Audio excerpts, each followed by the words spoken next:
We're back. Another episode, Nothing's Off the Table. Dear friend of mine, Renee Graziano. She was the star of Mob Wives, which some of you may have seen her on. But most importantly, we got connected because we're both in sobriety. We're both in recovery. You've been through quite a lot. Your story is pretty incredible. Thank you. You have 19 months of sobriety and 4 days. Correct. And probably about 15 hours. Yeah. And 33 and 34 seconds if we're going to keep counting. Yep. Tick. But, you know, I think that it's important that people like us get connected because the whole podcast is about overcoming adversity. And it's not just about sobriety. You know, I think we've spoke about this. Everyone's got a cross to carry, and some people go into drinking and drugging because of trauma that may have happened to them when they were younger or throughout their, you know, adult life. And I'm really excited for this episode. Thank you. I'm excited too. We're basically family. We're practically family. Yes. And absolutely, my addiction has really nothing to do with. Well, it ended up being drugs, but it had nothing to do with drugs in the very beginning.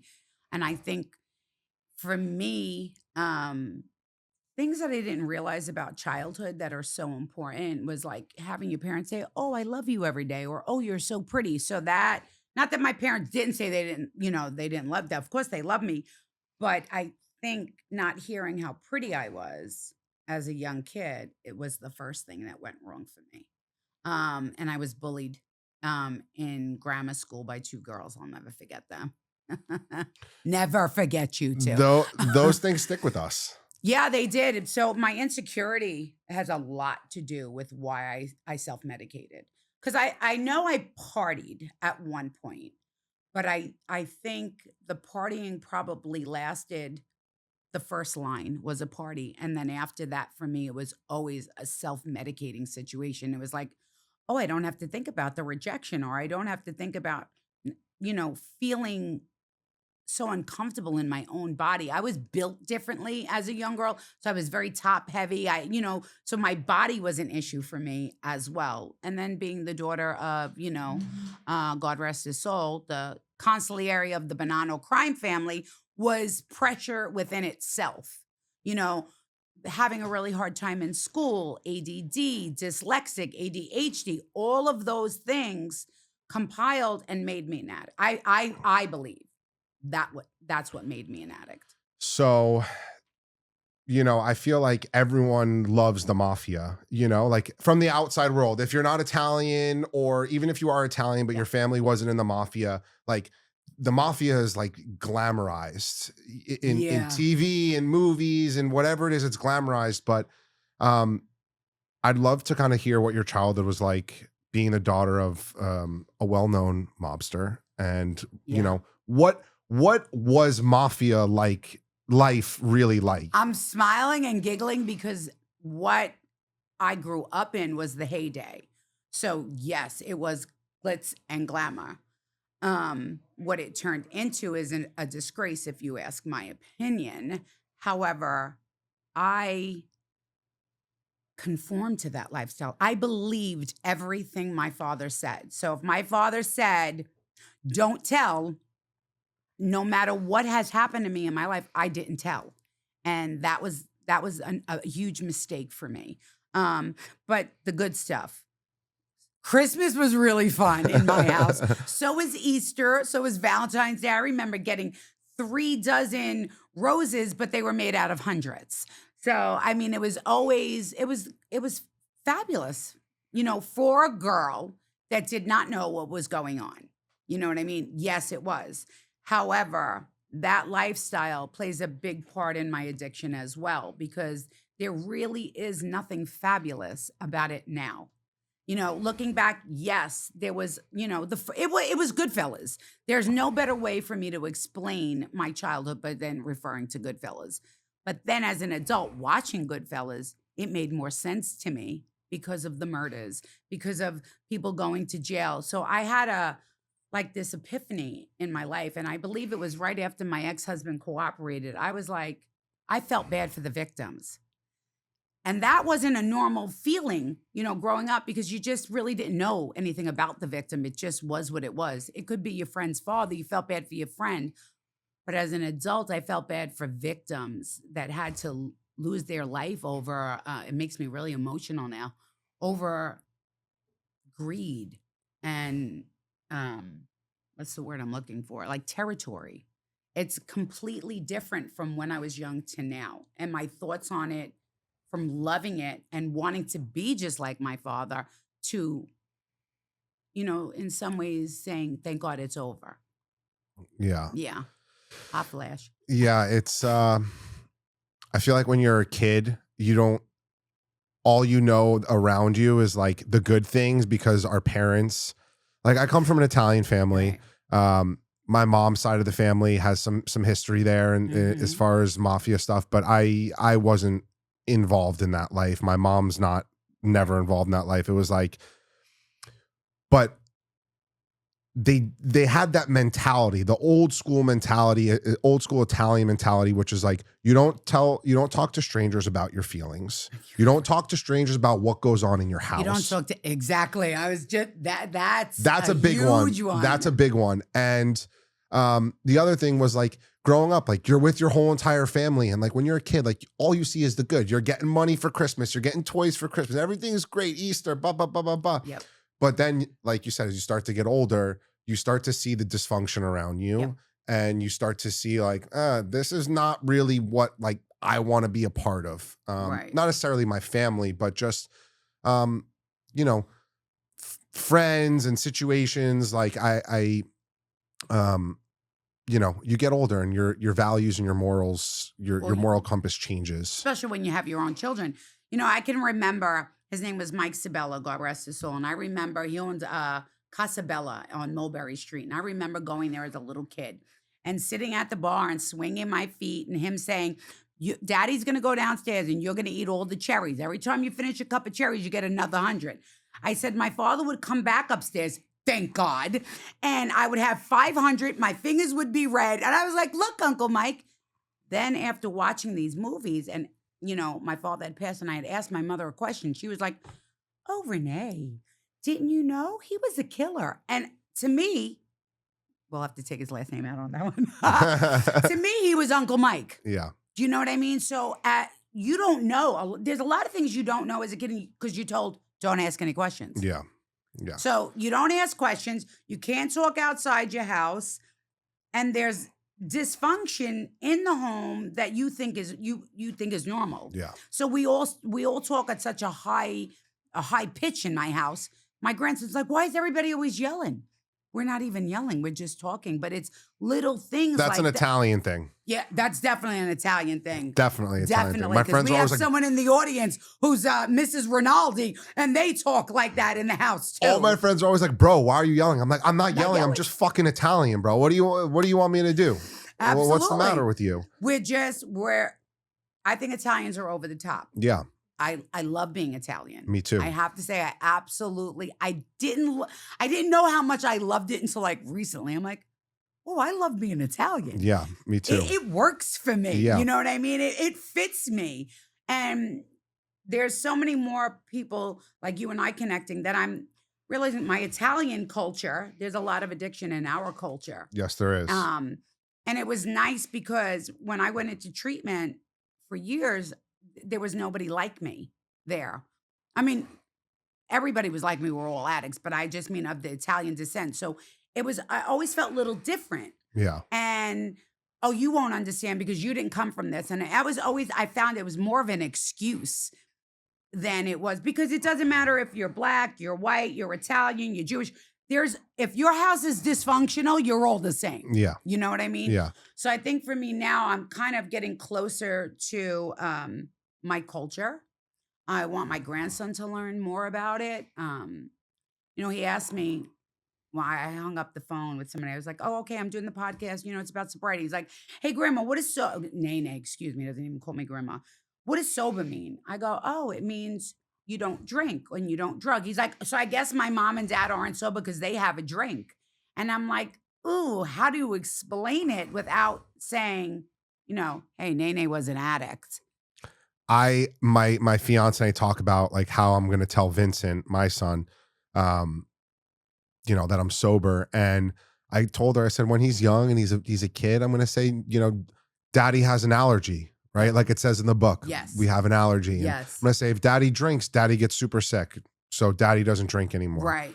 And listen, when he's older, I'm gonna sit him down because addiction runs in my family. Mm. I do Yeah. believe it. I do believe genetics plays a part, right? 100%. I believe so. And it's like, it's weird because I'm sober and I'm 100% alcoholic, 100% an addict, 100% a compulsive gambler, which also runs in my family. Okay. But my sister, like, she like has a glass of wine and she'll like take 2 sips and then she's like, okay, I'm done. And, like, leave a glass of wine with this much wine in it. I'm like, are you gonna fucking finish that? She's like, no, I don't want it. I'm like, what the fuck is wrong with it? What is you been drinking? What's wrong with you? See, I'm 100% an addict. Alcohol, I never in my life, I didn't like alcohol. Even though like growing up, it was champagne and cocaine, but it was a few glasses of champagne and a 50 thing of cocaine. So it wasn't like extreme in my younger years, but alcohol never played a part of my story. My story was it started with from domestic violence. It started with Vicodin, which ended up being 2 oxy 80s a day. They Oh, had me on. Then I was unfortunately something to do with the sexual assault. They had me on 8 milligrams of Xanax. I went from cocaine to champagne to pills, yeah, to just and numbing. that's it. But numbing to the point where now I'm not numb. And there's days I wish I was Yeah, because I don't know how to deal with what goes on. And my anger I've grown. My anger has grown. It's yeah, so much like my dad. yeah, Um, because I don't know how to cope with my feelings without self-medicating. yeah. And it's 19 months. And actually, it was your friend Kevin. I said, I only have 19 months. He goes, what do you mean only? And for me, to me, it's only because I've been at this since 2010 was the first time I went away. So that's what, 15 years. Yeah. And it took me up until 19 months ago to get it. And there's days that I don't get it. You know what I mean? I know I can't snort a line of cocaine and I know I can't pop a Xanax under no circumstances. But there's days I actually wish I could. Yeah, of course. Not the cocaine, the Xanax. Yeah, You know because the what I mean? Xanax really turns the mind off and takes the pain away of whatever you're dealing Well, I with. sleep. Yeah. So I also battle with insomnia, severe insomnia, which was triggered from a young child. And I believe it was more about like waiting for my father to come home, always waiting up. Then I married someone who I consider the devil, always waiting up for him. And every time he'd come home, it was always a problem. So it was like bailing him out of jail. I mean, to get into everything would take days. Yeah. But I believe that's really where my insomnia happens. So at nighttime when I'm ready to go to bed and lay my head down, it's everything that runs through it from years ago. Problems I cannot solve and they can't be solved. My father's gone. Yeah. You know what I mean? I have to just deal with it. It is what it is. That's really hard. Let's get into your ex-husband. Mm-hmm. I want to kind of talk about, because first I want to say this. 19 months is a lot of time. Thank you. There are people out there struggling right now to get 19 minutes. Yeah. And it took you 15 years. Okay, it took me 10 years to get a year. Right. So, and then eventually you just cross like that pain threshold, like you've hit enough where you're like, okay, I fucking can't do this, and you surrender, and then your Right. ears open and you listen and you take some advice, and then next thing you know, you blink your eyes and you have 19 months, and then you're gonna blink your eyes and you're gonna have 5 years. That's how this program Right. works if you keep working it. But Right. you said that you were in an abusive relationship with your ex-husband. I know there's a crazy story behind that. I'd kind of love to hear about how you met your ex-husband. Was he in the mafia? Like what he did to you, and just take us through that story Okay. if you don't mind, because I think No. it's important for your sobriety. I think it's important for people who are listening to understand, who may be going through the same thing, that there's a way out. There's a Absolutely. way out. So I have a thing with numbers, so forgive me because I like the roulette table myself. However, okay, so I know I met him on June 2nd and I got engaged July 21st, a month and 19 days after I met him. He had just come home from doing 4 years for gun trafficking. So to me, it's like, oh my God, Daddy, he has a PSI report. And for people that don't understand that, that's a pre-sentencing investigation. So it's kind of like I already know about you without knowing about you. And I know it sounds very warped, but when you have a criminal family, it's almost okay to bring home a criminal. Yeah. You know what I mean? Did my father want me to marry him? Absolutely not. No, never. Yeah. I should have listened, but I wanted what I wanted, and my father always gave me what I wanted. And I remember that on my wedding day when he said, get down the aisle. I said, I don't want to do it. He said, get down the aisle. You're going to do it. You can get divorced tomorrow, but you're going to get married today. I swear to God. Swear to God. Because there was 500 That's people funny. coming. Yeah. And we had this big party. And of course, he was just like, get down the aisle, Renee. But I was hysterical crying. But in the early stages of the relationship, we got engaged. And then my father was incarcerated right afterwards for his first bid. It was like tax evasion for like 2.5 years.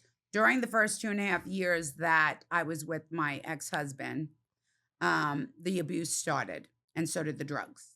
So the cocaine became more with him. And again, I'm not blaming him for it. I partied before I met him. It just increased when I was with him. But along with the drugs, he's a drinker, heavy drinker. So the violence started, the abuse started. I'm in your face. You do something to me. I can't hit you. And if I hit you, it's not going to hurt you as a man. So I'm going to be in your face. So he was the type that couldn't handle my personality. And he was also very jealous of me. And I know this sounds crazy, but I'm going to say it.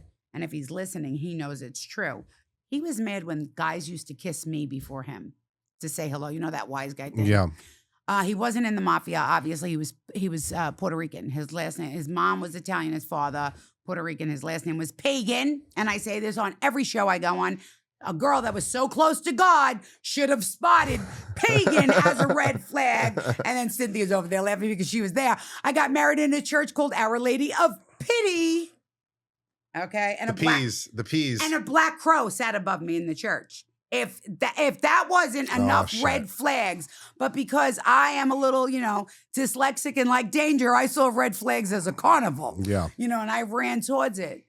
He was just abusive in every way, shape, and form. And looking back at it now, he's like, nobody's going to want to marry you. Nobody asked you already. And I was 23.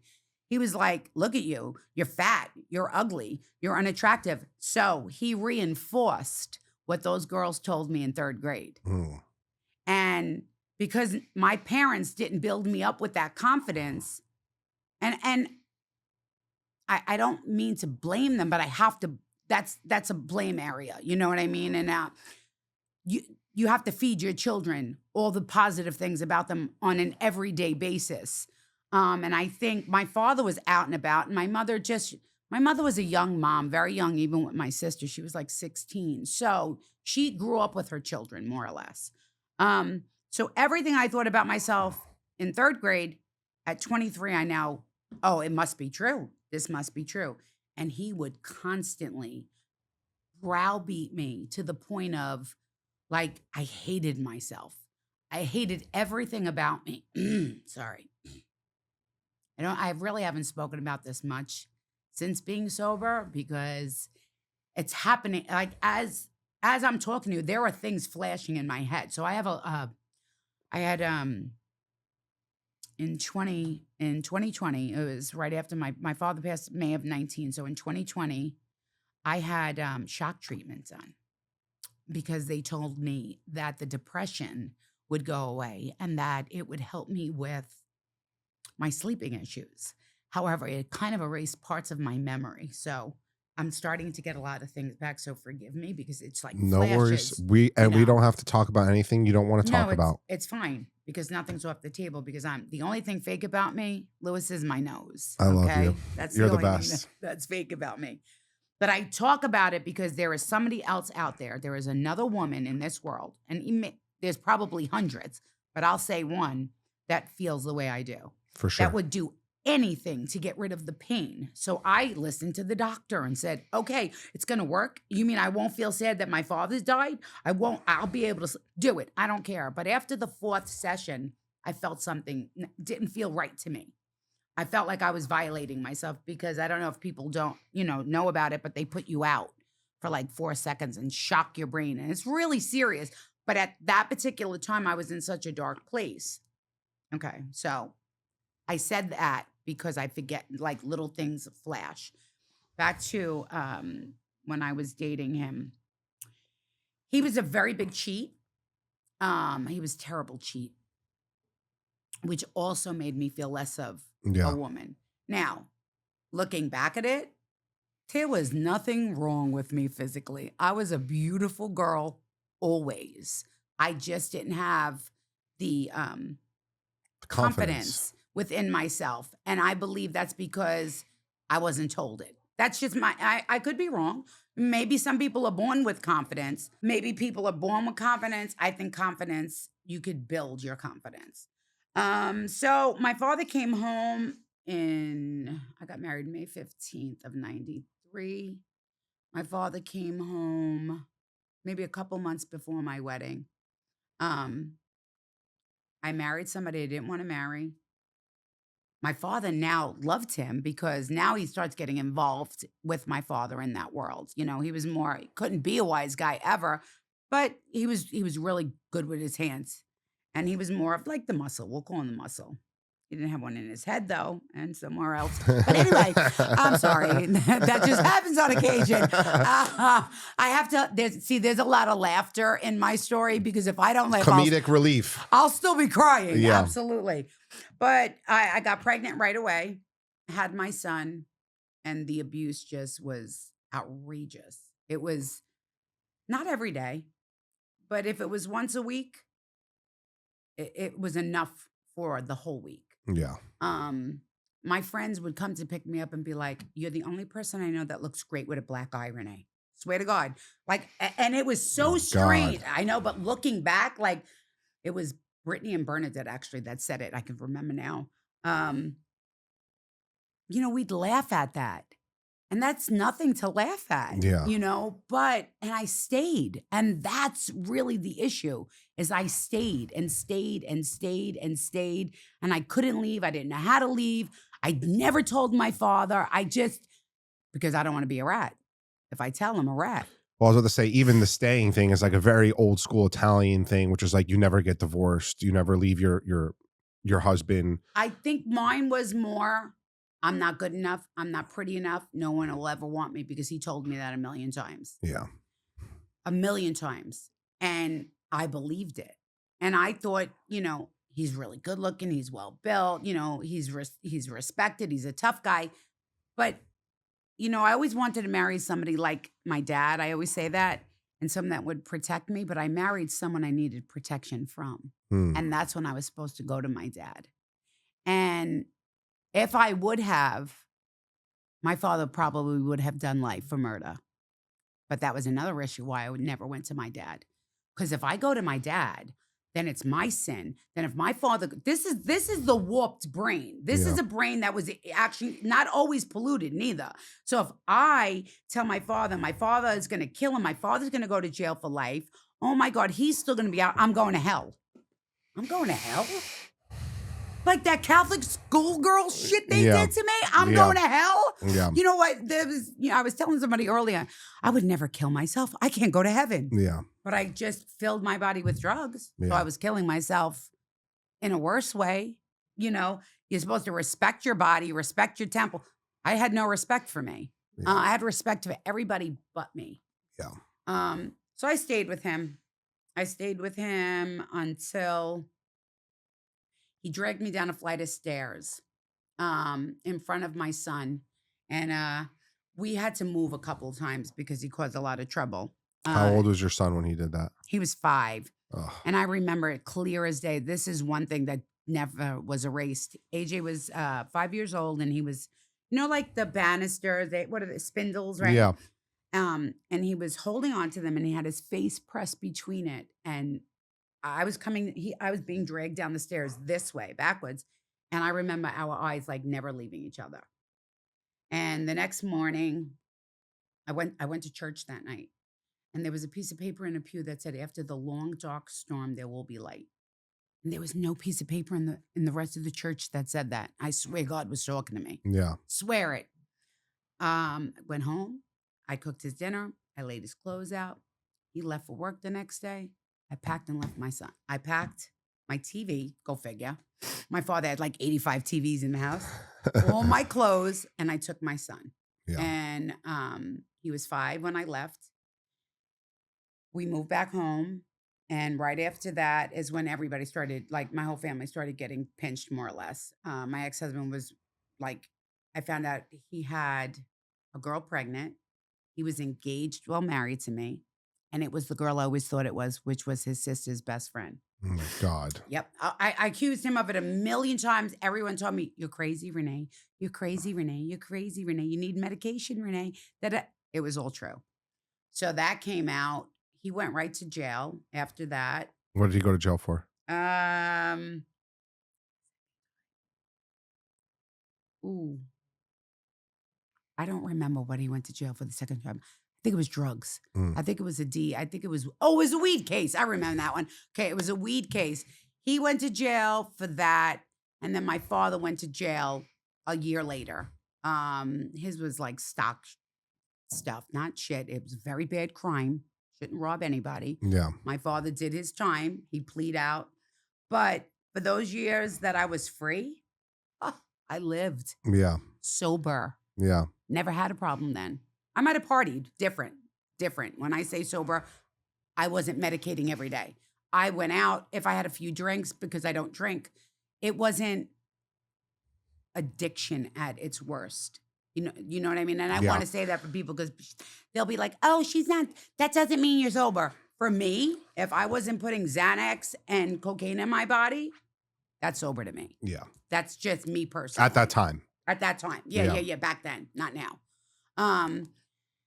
Then when he came home, all the misery came back and the abuse started even more. And he was with other girls and still like assaulting me any chance he could get. There were days I wanted to get back with him, and there were days that, I got smacked from him. Yeah. And then AJ was about 15 years old. This was right before Mobwise. My father was in jail. And he screwed me with my son's money. And long story short, I took a butcher knife. I did this. Yes, I did. I will admit it. And I cut the inside of his girlfriend's car because she was getting my money. I said, well, now you can pay for our car to be fixed with my money. True story. I need soda. Came to my house. I was walking up the driveway. And we weren't even arguing really that bad. And he said, all right, I'm going to take it out of you. I said, take it out of money, you fucking rat. And I kid you not, I swear on everything. My mother was by the door. My son was, oh, I'm sorry. I wanted to take the fire poker outside with me that day because I said to my son, I'm going to get hit today. He's like, Ma, you're crazy. You're not getting, I said, I should take that outside just in case. That was an important part. So I planted my feet. I felt him running from like where that wall is. I felt him coming up the back. I said, fuck. I planted my feet. I kid you not. I planted my feet. Bang, he cracked me. He butterflied in my face. My face hit the car. It bounced off the car and hit the lip of the street. And it split me from like inside my nose, like wide open. My mother and my son stood there. And I picked my head up. And it looked like you turned over a gallon of milk. Like my face, because your head bleeds the most. And it poured everywhere. And that was the second time my son witnessed it. The first time he don't talk about. Yeah. He knows about the second time, but won't talk about it with me. Yeah. And that's trauma for my child. Of course. So it was really then that I was like, okay, this man is the devil. He really, truly is. And I have to walk away from it. But the self-medicating got me every time. And I would self-medicate. And it stayed that way. AJ was, it stayed that way until 19 months ago. Yeah. There were times, no, let me say this. I've always, whenever I've relapsed, from being, because I've been trying to get sober and I've had 6 months every single year Yeah. since the first time I went into treatment. I've always had, never less than 6 months, but I couldn't stay sober. And this was like you'd have like 6 months of like going to AA or NA. I'm not really big on the AA-NA Yeah. thing, and I'll tell you why. I would stay in treatment for as long as I possibly can. Yeah. That was, for me, that was the best and the safest spot because I was also dealing with the trauma of the abuse. Yeah. So he was constantly threatening to hurt me, kill me, this and that. So I'm like, oh, I'll just stay here until I'm really sober, and then my head will be fixed, and I'll go back out there, and everything will be fine. And I did that every single time. But 2 months out, I'm using again Yeah. because the threats are happening in, and I couldn't deal. I just didn't know how to deal with my life. My father's in jail. He's alive. I feel like I'm dying. I'm walking, but I'm dead inside. My family is blaming me for everything. And it was just like, give me the Xanax. Yeah. And that's really what it was. I just wanted to self-medicate, to not deal with my life. Because how do you deal with your life Yeah. when it's a mess? Yeah. I think, for me personally, I was the same, different circumstances, obviously, but trauma for me. And the only thing I knew how to do after I tried Xanax and Oxycontin for the first time, like the same feeling of relief that you had from doing those drugs, I was like, holy shit. My mind, like anything that's just happened or that I'm worrying about is just simply turned off. Yep. And I'm like, this is amazing. This is great. And, you know, it took me a really long time, similar to you, to really get sober because, I'd go to treatment, I'd put together a couple of good months, and then I think I was okay, and then I'd have a drink, and then it would all spiral out of control over time. Um, and it always led back to the same place. And, I think everyone's got trauma, right? Yes. Everyone's trauma looks different. Some people it's a tragic passing of a friend or a family member, or like you, domestic and sexual, assault. Um, but nonetheless, it's trauma Mm-hmm. and it manifests in different ways. And other people go to drugs and alcohol, and other people go to different vices that are just as bad. Yep. Your ex-husband, Okay. what did he have to do with? Did he have anything to do with your father getting put away? So we were, it was season 1 of Mob Wives. And because, what ended up happening while my father was away, my sister Jennifer created the TV show Mob Wives. She executive produced it. So we started, you know, taking what we knew best and turning it into money. So when that happens, my ex-husband, I had slimy bastard now that I'm thinking about it. I had plastic surgery that went terribly wrong. And I died on the operating table, got MRSA through my whole body, head to toe. They gave me so much Dilaudid that it didn't even work anymore. They were like, we've never seen this in life. So I'm in the hospital. It's like that happened in June. It's the end of season 1. He comes to me while I'm in the hospital. And there was this one Rolex I wanted that I didn't have, and he brings it to me. So in my polluted, sick mind, I'm like, oh my God, he figured it out. I had to die for him to realize that I was this important. Oh, and he bought me my favorite watch. I swear on everything holy. This is exactly how it happened. I'm like, he loves me. He loves me after he's beaten the shit out of me and everything else under the sun. He brings me this watch and he's like, I want our family to work. And I said, okay, so do I. I take him back in. And then on November, and he started filming with me, which that should have been another red flag, but I ignored it. He moved in September. My father comes home. My father came on in September, right? So he was home 3 months. My father just comes home. My ex is back, and he starts, going around my dad again. November 21st, I get a letter that says, Renee, I got pinched again. It's going to be a really long time that I'm away. You should go on with your life. I knew we had a court case, but I didn't know to what extent it was. But I was like, you know what? I'll stand by you, whatever. We're going to make it work. We're going to make it work. That was November 21st. turns himself in. My son hands me this letter. I read it. It makes no sense to me. I can't understand it. 2 days later, it says in the New York Post, mob wife star hubby is the snitch. It destroyed me. I was sober. I got sober that day too. It destroyed me because I'm like, what do you mean? It can't be true. Because the day it actually happened, I'm on the phone. I'm like, Dad, I can't find him in the system. My father kept saying, mind your fucking business, Renee. And that didn't make sense to me neither. Yeah. Why is my father being hostile and telling me to mind my business? Isn't this my business? Wasn't I trained for this day? Get the deed to the house and put it, wasn't I trained for that? Yeah. Like, I really believe like the women were trained like seals. We could spin a bull on our nose. You know what I mean? That's what I read. So I was very confused.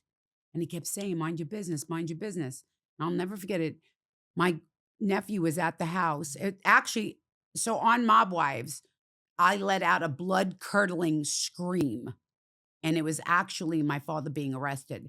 But we couldn't say that because my father wasn't talking to anybody. It was a little bit deeper than that. But at that particular moment, they take my dad after he just did 12 years. He's home 3 months. They take him back. And I got to find out 2 days later, it was my ex-husband. What did he snitch on your father for? Whatever the government wanted him to snitch on. So Got I believe my father went to jail for trying to collect his own money. I believe that's what it was. I don't really read their court documents. I really don't even go to court for Yeah. that. I just know my job is to go there every weekend, write letters. You know what I mean? I Yeah. don't know all the other stuff. This time I did go to court for my dad. And the Daily News, it was, made fun of me. They said, look at her shoe polished hair and her fake nose. And I remember reading that and being like, that's what they got out of this? Yeah. Meanwhile, the Post, who's really critical on people, wrote such a nice article about me. But they wrote it as the girl that got caught in the middle, like that was used for everything. Yeah. So he only got back with me to put my father in jail. But mind you, I'm still walking around with my watch, right? Yeah. So now I go home. I'm like, he left me with this tax bill, this car bill. How am I going to pay? I said, fuck it. I'll hawk his watches. Right? I take his watches. I go to the jeweler. The jeweler goes, all right, sit down, Renee. I'll be right back. Whatever. I comes back out. He goes, sit down. I go, no, I got to go. I got to take care of. He said, have a seat. I sit down. He goes, do you want the bad news or the really bad news? I was like, come on, just tell me what's wrong. He goes, the watches are all fake. Oh my God. He said, and the watches all have wires in them. Wow. He said, where'd you get that watch? I said, my ex-husband. I took the watch off and my watch had a wire. So your husband was wearing watches that had a wire. That's how they recorded everything. So he was probably cooperating with them for God only knows how long. Actually, we found out in the paperwork he was cooperating since 2006. That had nothing to do with my father, but things that he did. I don't know who he's told on. I don't know nothing, but that's the court document says Holy 2006 in it. And your ex-husband's still locked up? So he got 11 years on that case. He killed a man. Got 11 years. And then he came home. So we're in 25. I was away. I think he came home in like 22. Yeah, I think it was 22. And then he got arrested again and he's in jail again now for like arson and some other stuff. I don't know. Some girl that he's dating, he did something for the father and he got in trouble. I have a lawyer that kind of lets me know like when he'll be out, just like as a heads up, because this time when I got sober and it was 20, I went away in 23. Okay, it was top of 24. He was threatening me again. I'm going to this, I'm going to that. You don't have your father. You don't have this. You don't have that. He would send messages through somebody. My son actually had to tell leave my mother alone. Leave her alone. You're trying to kill, like, leave my mother alone. Yeah. Every time she gets well, you do this to her. Yeah. And that was what it was. I'd get sober. He'd somehow contact me through, and the messages weren't So when you know someone's capable of murder and you know someone's committed a murder, then you have to think Yeah. like this could be my story. Yeah. You know, um, I have more than 2 dozen friends that could tell you he used to knock the shit out of her. So it's not like there's nothing. Then it's not little in my head. It's real in my head because he's capable of this. But I took this chance this time, and I'm like, you know what?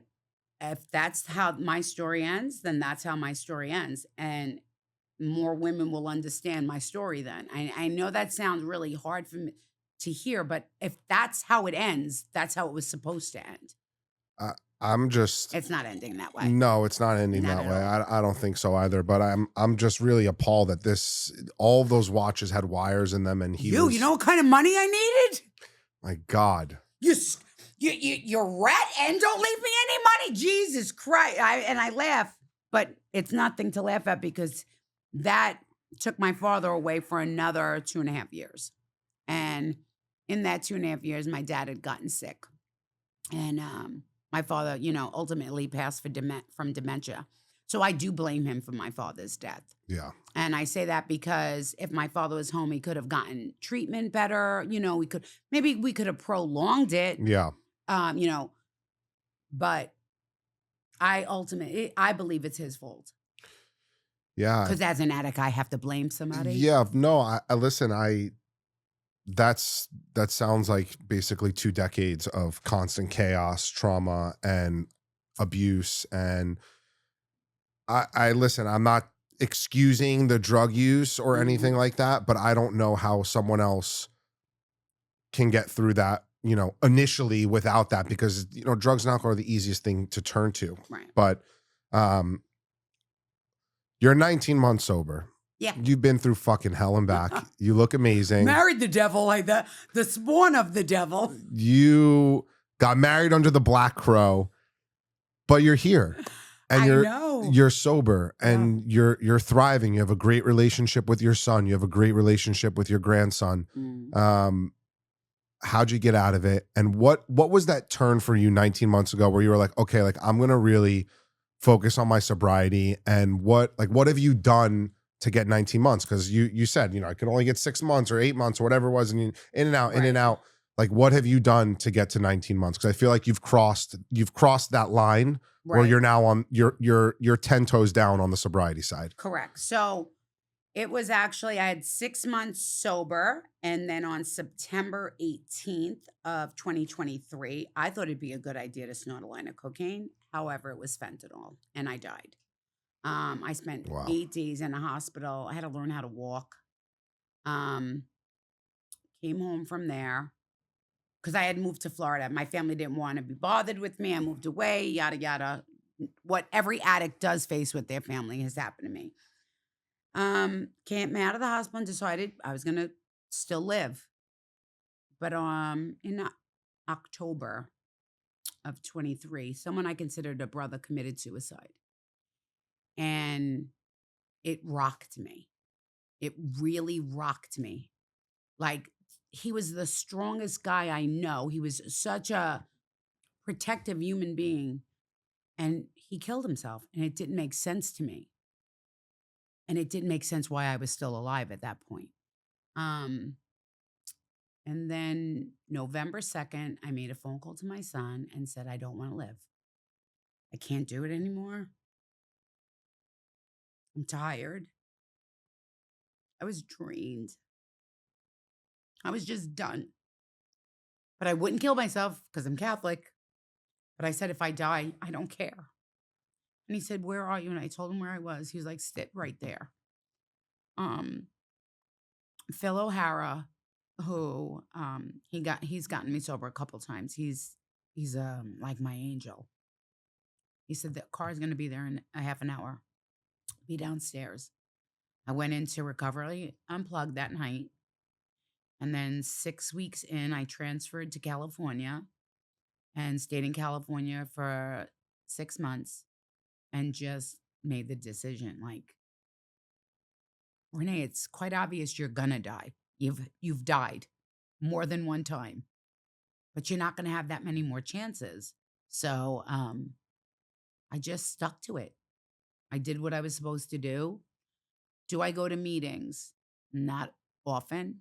Should I go to meetings often? Yes. They definitely do help. I'm just not always very comfortable, and I'm the only addict in the group, so I don't have anybody. So, and that's an excuse. I know that because I don't need anybody to go to a meeting. I can go alone. Um, I still try to do things my way, and they come back within seconds this time. Like, it's not 2 weeks later that I feel it, it's immediately that something bad will happen around me, or even if it's just an argument with my son or my family, I'm saying bad using. So, I stay close to God, that's my biggest thing. I pray at least 5, 6 times a day, driving the car, full conversations with God, full blown out conversations as if he's answering me. Cause I'll be like, yeah, but I did that. Swear to God, it's so strange. I think he does talk to me. He um, definitely does. I think so. I stay around my grandkids as much as I can because they keep me sober. Um, because looking at their innocence is something that could, I, like, I didn't see that with my son because I was in chaos, but I could see with my grandchildren. I look at their little eyes and their So innocence. pure. Yes, it's so pure. It's pure. It's like real white snow. Yeah. It's so pure. So for me, I kind of feel like there's this, like I'm getting what I feel like my soul's being cleaned, like at the same time. I do, and I will say this, I do need to have more people in recovery around me because my family still doesn't understand my crazy when I go crazy Yeah. or my emotional drop. They don't get it. They're like, get over it. Get over it. It was a long time ago. So I definitely and I'm telling on myself. I definitely need to go to more meetings. Absolutely. But for the time being, I try to keep myself as occupied as I can where I don't spend that much time alone and get in my own way. I do Mark Efron, who is a dear friend. He owns Legacy, and Phil works for him. They're like my two staples. That my go-to when I'm not feeling right. I've already asked you questions. You know that, so Yeah. you're on speed dial. Cynthia, I like my girlfriend. That's yeah. I know I could call her and tell her the darkest of secrets. There'd be no judgment, and it would be a conversation. Yeah. Um, Hence why she's sitting here with us. I do have a few friends that are not in recovery, but understand. Yeah. I think though, for the most part, is staying as close as you possibly can to God. I love that. Well, he's my guy. I love that. That's And my guy. you said that I have full blown conversations with him, and it's like he's answering me. Yeah. And just hearing your story today, he 100% has answered you, because if he wasn't listening and he wasn't answering, I don't think you'd be here right now. Um, Long before the drugs were ever a part of it, you are a warrior and you've survived horrible situation after horrible situation. But, I think the adversity that you've come through and kind of where you're at now, like you have this, you're so nice, you're so kind. I Thank mean, you. we, full transparency, me and Renee just met like maybe 3 3 weeks weeks ago. ago. We've had hour-long phone calls. I called you after a GA meeting that was on 31st and 2nd, and I walked to 88th and 1st on our whole entire phone call. Oh We just my spoke the God, whole. you walked in the dark? I walked in the dark. We had the best conversation, but most importantly, you have me in your corner. Anything Thank that you. you always need. I think a big thing about recovery for me is the community, Mhm. and just having people who have been through a ton of shit. And it's like, you go to an A meeting, you talk about, oh yeah, like I snorted coke and it was fentanyl, and everyone's like, oh, I've done that too. Yes, Yeah, it's like that's your tribe because nobody correct, can understand you like correct. another addict. Correct. But like, you go downstairs and you tell someone who's sitting at the restaurant, I'm like, yeah, I snorted a lot of coke. I thought it was coke. It was fentanyl. They look at you like, the fuck is wrong with you? And it was so good, I did a second one. Yeah, Like exactly. people could, and you know how Yes. we could joke about it? Yes. People could never get that. They're like, did she just say she died Yeah. 7 times? Yeah. Yeah. I'd be like, yeah, I had fucking MRSA. I mean, dilaudid. Come Yeah, on. yeah. And the way I say it, dilaudid. Like, there is a great camaraderie in the community. As Yeah. long you got to be careful in the community too, though. Yeah. I also think something um, that's important is that we're both Italian. Yes. And I'd say recently, the last like 5 to 7 years, like there's been this resurgence of Italian people on social media Yep. and influencers and Italians kind of coming together to help one another. And, like you look around, it's like all these different communities and where people are from, they all stick together and they all help one another. Yep. And like the Italians were not doing that for a long time. Yep. And I feel like we're now starting to do that. Mhm. And I'm super grateful that you're in my life. I'm super Oh, grateful that thank you're you, sober. likewise. And I'm really excited to see what your future holds. I think in your Thank you. future, if I can Yeah. make a prediction, Yes, please. I think it's going to be more of you helping other people than what your past has done to you. And Absolutely. kind of like this like whole the hoopla of being on Mob Wives and the trauma and this and that. I think your path moving forward. Do you know what my name means? Tell me. Reborn. Yeah. Rebirth. You've definitely been That's reborn. what Renee means. You've definitely been reborn. Yeah, 7 times. Yeah. God likes me. So I love you, sister. I love you too. Thanks for coming on You're today. welcome. And I'm excited for you to go on Kevin's too. Absolutely. Yeah. All of a sudden, see the recovery. Kevin Lanning, we love you, bro. Yes, Kevin. See you next month.